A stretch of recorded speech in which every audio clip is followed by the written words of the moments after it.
современных решений в Якутске продолжает свою деятельность аудиоконсультативный центр. Оснащение филиалов по всей республике жилищно-коммунальное хозяйство Якутии доставляет специализированную технику в филиалы региона. Уникальные работы и изящная инкрустация. Расскажем о ювелирной выставке в Москве. Что делать при первых признаках заболевания? Какие лекарства можно применять? Какие из них безопасны для беременных и кормящих? На подробные вопросы отвечают и делятся советом 12 преподавателей медицинского института СВФУ. В Центре дистанционной врачебной аудиоконсультации они работают посменно с 8 утра до 8 вечера. Первый звонок поступил 6 февраля. Именно в этот день начал работу аудиоконсультативный центр. Тогда за день поступило более 300 звонков. Сейчас опытные преподаватели продолжают свою работу. И если в первые дни работы центра касались лечения ковида, то в эти дни граждан больше всего интересуют вопросы реабилитации, профилактики других заболеваний. Также звонящие нуждаются в психологической поддержке. Сейчас даже появились звонки, которые немножко даже не по профилю, не по коронавирусу, а консультируем, в частности, по разным другим патологиям. Например, я как ортопед консультирую по челюстно-лицевой области, по общим вопросам. Были даже пациенты, которые спрашивали, какую зарядку делать, чтобы последствия коронавируса прошли быстрее. Очень много для себя открыл, узнал. И мне кажется, даже вот после такой вот работы очень по-другому начинаю смотреть и на пациентов, на свою работу, на работу Министерства здравоохранения и вот на такую дистанционную помощь тоже.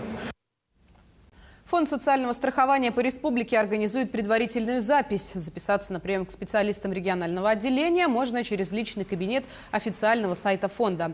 Авторизоваться можно через портал госуслуги. Кроме того, записаться можно на прием по телефону. Специалисты отмечают, предварительная электронная запись на прием – это экономия времени и возможность избежать очередей. Виды государственных услуг, на которые осуществляется запись, это назначение обеспечения страховых выплат пострадавшим на производстве, назначение обеспечения медицинско-социальной реабилитации пострадавшим на производстве, обеспечение инвалидов техническими средствами реабилитации, протезно-ортопедическими изделиями, а также по выплате компенсации и предоставление при наличии медицинских показаний путевок на санаторно-курортное лечение и бесплатный проезд на междугородном транспорте к месту лечения и обратно. В Вилюйском районе состоялся ежегодный отчет правительства республики перед жителями региона. В адрес правительства Якутии поступило порядка 183 вопросов от жителей. Основные вопросы, которые задавали вилюйчане, это строительство социально значимых объектов, качество сотовой интернет-связи в труднодоступных наслегах, строительство дорог и мостовых переходов. Также многих жителей района волновал вопрос о рекультивации свалки и качестве питьевой воды. Все вопросы, поступившие в ходе отчета, будут включены в сводный протокол и направлены для получения ответа профильным министерствам и ведомствам республики, заявил глава района Сергей Винокуров. Перед правительством нами были поставлены 4 вопроса. Первый вопрос был строительство пожарного депо. Ответ получили от Госкомобеспечения, что приоритетность проекта, разработки проектно-сметной документации пожарное депо в поселке Кызылсыр стоит под номером 2. На втором месте по строительству восьмые на очереди по республике. Государственное унитарное предприятие ЖКХ Якутии в рамках планового обновления автопарков производственных филиалов Арктической и других групп районов приобрело 31 единицу специализированной и самоходной техники. Напомним, часть автотехники из 6 единиц прибыла в Якутск в начале года и уже доставлена в филиалы республики. Плановое обновление парков спецтехники филиалов реализовано для обеспечения надежного и бесперебойного функционирования объектов теплоснабжения, в том числе перевозки топливно-энергетических ресурсов. Мы сегодня получили 3 фронтальных погрузчика, 636-й. Непосредственно они будут задействованы в погрузке угля на автоматизированных котельных. Это в поселке Черский и микрорайон Зеленый мыс. И одну направим производственный филиал село Походск. Мы являемся на самом деле самым отдаленным филиалом. Да, но тем не менее, мы не чувствуем то, что мы в отдаленности. Далее представляем вашему вниманию брифинг оперативного штаба по эпидобстановке в республике. Узнаем, сколько человек заразились коронавирусом за минувшие сутки и принимаемых мерах против инфекции.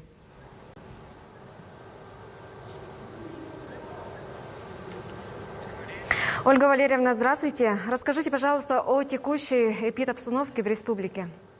Добрый день, уважаемые жители Республики Саха-Якутия. Текущая санитарно-эпидемиологическая обстановка характеризуется прежде всего выявленными случаями коронавирусной инфекции. За последние сутки госпитализировано 96 человек или 7,1%. От общего количества выявленных случаев за сутки выявлено 1354. При этом за сутки 48% новых случаев зарегистрировано в городе Якутске, в районах республики зарегистрировано 52%. Обращаем внимание на то, что в районах республики зарегистрировано больше, чем в городе Якутске. Это тенденция последней недели. В связи с этим сейчас базовое внимание Республиканского оперативного штаба нацелено на санитарно-эпидемиологическую обстановку и работу оперативных штабов в районах наших республики.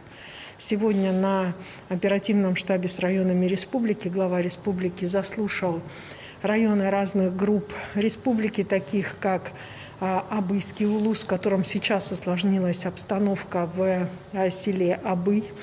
Осложнилась обстановка в Нижнегринском улусе, где слабо соблюдается мера санитарно-эпидемиологического надзора и контроля, и возникают проблемы с работниками, которые приезжают на работу для работы вахтовым методом на временные работы. И был рассмотрен вопрос по, соответственно, ситуации в Кобяйском улусе, заслушаны с точки зрения учетов того, что Кобяйский улус относится к категории тех территорий республики, в которых есть труднодоступные и отдаленные населенные пункты, в целях того, чтобы при сегодняшней природоклиматической ситуации люди в этих населенных пунктах имели и медицинскую помощь, и лекарства. На 16 февраля 2022 года у нас лечение в стационарах получают 6,7% больных, в амбулаторных условиях 93,3%. Еще раз акцентирую внимание на то, что в тяжелом положении находящиеся люди не имеют вакцинации. В связи с этим обращаю внимание на необходимость ревакцинации. За сутки в республике выздоровело 4329 человек. И продолжается процедура вакцинирования. Первым компонентом привито 588 220, что практически составляет 82% от взрослого населения республики. Но необходимо обратить внимание на ревакцинацию, которая осуществляется в поликлиниках нашей республики. Всего 57,8% от количества лиц, у которого наступил срок ревакцинации, эту ревакцинацию прошли. Еще раз делаю акцент и обращаю внимание вас, граждан нашей республики, о том, что иммунитет можно получить лишь только в результате вакцинирования. За прошедшие сутки единым колл-центром обработано 1398 входящих звонков. Врачами Центра дистанционной аудиоконсультации проведено 616 аудиоконсультаций. Также на аудиоконсультациях используются как наши профессора, так наши доктора, кандидаты медицинских наук, а также, соответственно, работники медицинских учреждений, которые сейчас более в свободном режиме находятся. Лабораториями республики проведено 5041 исследование. Единым центром амбулаторного приема граждан ОРВИ на базе «Триумфа» принято за вчерашний день 166 больных. Количество больных, обращающихся в единый центр «Триумф», уменьшается. Необходимо обратить внимание, что такой же центр существует в городе Мирном. В нем было принято за прошедшие сутки 51 житель Мирнинского района. Продолжают работать волонтеры в нашей республике. В целом ими задействовано 50 волонтеров и обработано соответствующее количество заявок. Оказывается помощь нашим пожилым гражданам и тем гражданам, которые находятся на режиме самоизоляции. Уважаемые жители нашей республики, обращаю ваше внимание, что в ряде муниципальных образований с дистанционного формата вернули школы на очный формат.